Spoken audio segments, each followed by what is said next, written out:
क्या लल्लन सिंह करेंगे जेडीयू से बगावत? क्या बिहार में होने वाला है बड़ा खेल? जी हाँ, नमस्कार। हमारे इस खास प्रोग्राम में आपका बहुत बहुत स्वागत है और इस प्रोग्राम में हम चर्चा कर रहे हैं बिहार की राजनीति के बारे में, लल्लन सिंह के बारे में, नीतीश कुमार के बारे में, तेजस्वी यादव के बारे में। क्योंकि लगातार जब से नीतीश कुमार की कैबिनेट में विस्तार हुआ है तो खबरें ये आई कि अब यहां पर लल्लन सिंह भी जेडीयू में दो फाड़ कर सकते हैं, क्योंकि लल्लन सिंह जिन विधायकों को जेडीयू के अंदर मंत्री बनाना चाहते थे उनको भी मंत्री नहीं बना पाए हैं। अब अगर बिहार की नीतीश कुमार की कैबिनेट के बारे में बात करें तो टोटल 36 मंत्री हैं, जिसमें नीतीश कुमार भी शामिल है, और इसमें से 21 मंत्री सिर्फ बीजेपी के हैं,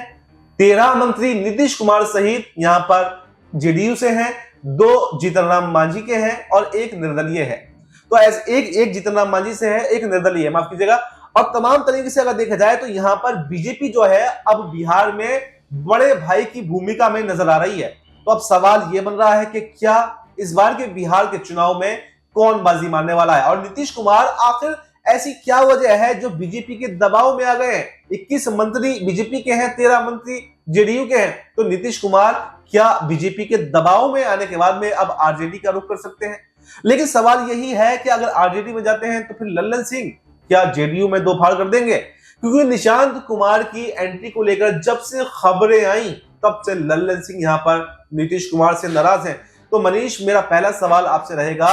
कि अगर निशांत कुमार की एंट्री यहां पर होती है, जेडीयू की कमान निशांत कुमार को सौंपी जाती है, तो इस पर क्या यहां पर ऐसे सिचुएशन में लल्लन सिंह जेडीयू से बगावत कर सकते हैं? और जेडीयू से अगर बगावत करेंगे तो क्या वो बीजेपी के साथ में जाएंगे? क्या कोई नई पार्टी बना सकते हैं, या पूरे समीकरण को आप कैसा देखते हैं? जी बिल्कुल, यहाँ पर अगर देखा जाए तो निशांत कुमार को अगर यहाँ पर जेडीयू की कमान सौंप दी जाती है वफा, तो लल्लन सिंह यहाँ पर जरूर कोई बड़ा खेला करते हुए नजर आ सकते हैं। अपनी पार्टी तो ना सही, लेकिन भारतीय जनता पार्टी के साथ जाने की बात कहीं ना कहीं नकारी नहीं जा सकती, क्योंकि हमने देखा कि जिस तरह से राज्यसभा में अमित शाह ने जब भीमराव अंबेडकर को लेकर बयान दिया, दलित समाज पर जब हमला किया, तो उस बयान के बाद नीतीश कुमार ने अपनी नाराजगी जाहिर की, जिसके चलते बिहार विधानसभा चुनाव को लेकर नीतीश कुमार ने बड़ा बयान दे दिया और ये कहा कि अगर अमित शाह इस तरह की भाषा का इस्तेमाल करेंगे, दलितों को लेकर इस तरह का बयान देंगे, तो जेडीयू का जो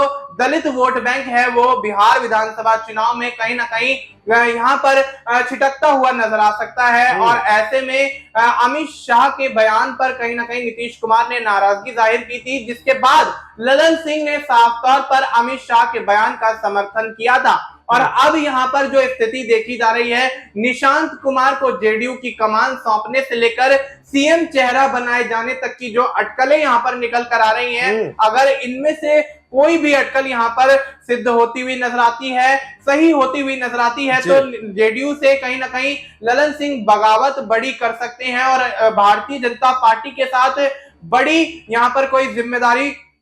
संभालते हुए यहाँ पर जेडीयू को बड़ा झटका देते हुए नजर आ सकते हैं। अच्छा, यहाँ पर बात कर लेते हैं तेजस्वी यादव की भी, क्योंकि तेजस्वी यादव यहाँ पर जब से निशांत कुमार की खबर आई है, तेजस्वी यादव उन पर नरम है लेकिन नीतीश कुमार पर गरम है। निशांत कुमार को लेकर बोलते हैं कि उनको बिल्कुल जेडीयू में आना चाहिए और जेडीयू की कमान भी उनको संभालनी चाहिए, और अगर निशांत कुमार जेडीयू की कमान नहीं संभालेंगे तो बीजेपी और खुद जेडीयू के कुछ लोग जो हैं वो जेडीयू को हथियाने का प्रयास कर रहे हैं। जेडीयू आने वाले समय में विलुप्त हो जाएगी अगर निशांत कुमार उसकी कमान ना संभाले। तो इस पूरे समीकरण को आप कैसा देख रहे हैं कि आखिर तेजस्वी यादव निशांत कुमार पर नरम क्यों है और तेजस्वी यादव लल्लन सिंह को बीजेपी को लेकर गरम क्यों है? क्या गठबंधन की संभावनाएं वो यहाँ पर देख रहे हैं? क्या कोई बड़ा ऑफर निशांत कुमार को यहाँ पर दे रहे हैं? और क्या आने वाले समय में बिहार में नीतीश मतलब तेजस्वी यादव और निशांत कुमार की जोड़ी यहाँ पर बीजेपी पर भारी पड़ने वाली है?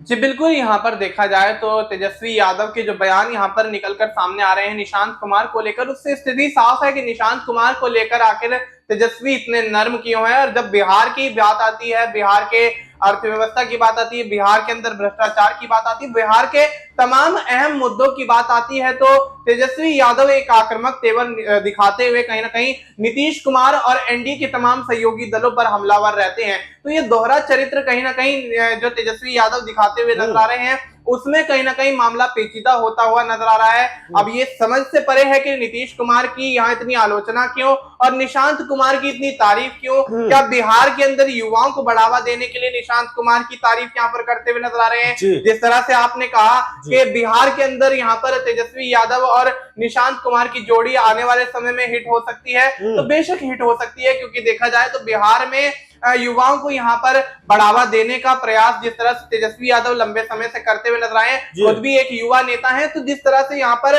तमाम जिम्मेदारियों को संभालते हुए युवाओं को अग्रसर करने के लिए जिस तरह से तेजस्वी यहाँ कार्यरत रहते हैं और यहाँ पर निशांत कुमार को लेकर इस तरह का बयान देना कहीं ना कहीं ये दर्शा रहा है कि अगर नीतीश कुमार आरजेडी के साथ गठबंधन नहीं करते हैं तो निशांत कुमार को कहीं ना कहीं आरजेडी में कोई बड़ी जिम्मेदारी तेजस्वी यादव यहाँ पर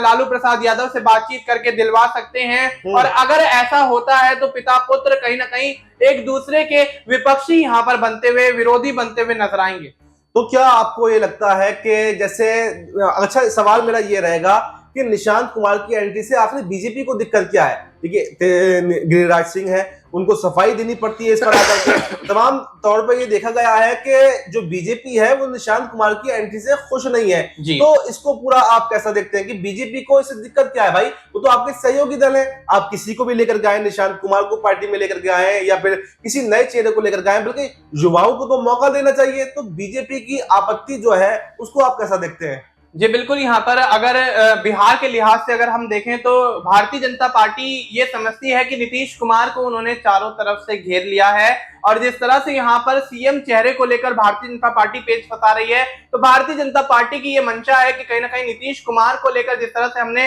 पेच फंसाया है, बिहार के सीएम चेहरे को लेकर पेच फंसाया है, तो नीतीश कुमार तो उनके कब्जे में आ गए हैं। तो कहीं ना कहीं देखा जाए तो यहाँ पर निशांत कुमार को अपनी तरफ यहाँ पर करने की कोशिश भारतीय जनता पार्टी नहीं कर पा रही है। शायद यही वजह है कि यहाँ पर निशांत कुमार की एंट्री से भारतीय जनता पार्टी को खतरा अपने ऊपर आता हुआ दिखाई देता है और कहीं ना कहीं निशांत कुमार की एंट्री से भारतीय जनता पार्टी को हो सकता है कोई बड़ा नुकसान होने की यहाँ पर संभावनाएं दिख रही हो, जिसके चलते भारतीय जनता पार्टी निशांत कुमार की जेडीयू में एंट्री, बिहार की राजनीति में एंट्री से इतना यहाँ पर परहेज करती हुई नजर आ रही है। और जिस तरह से यहाँ पर बयानबाजी भारतीय जनता पार्टी करती हुई नजर आ रही निशांत कुमार को लेकर, तो स्थिति साफ है कि कहीं ना कहीं एक युवा चेहरे के तौर पर भारतीय जनता पार्टी पर निशांत कुमार आने वाले समय में बिहार के अंदर भारी पड़ते हुए नजर आ सकते हैं। तो देखिए, मनीष ने आपको विस्तार से बताया कि आखिर क्यों निशांत कुमार की एंट्री से बीजेपी नाराज है, क्योंकि वो 2024 के लोकसभा चुनाव में उत्तर प्रदेश के अंदर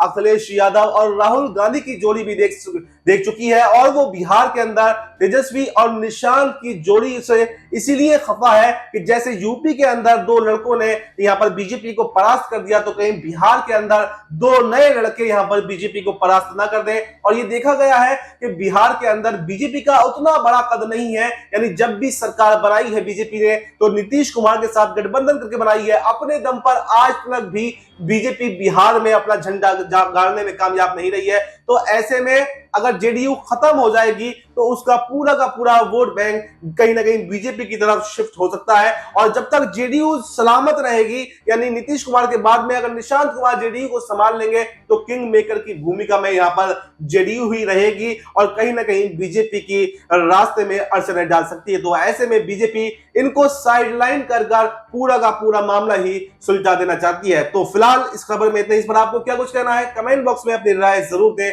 और देश दुनिया की तमाम बड़ी खबरों के लिए देखते रहे नेक्स्ट 9 न्यूज।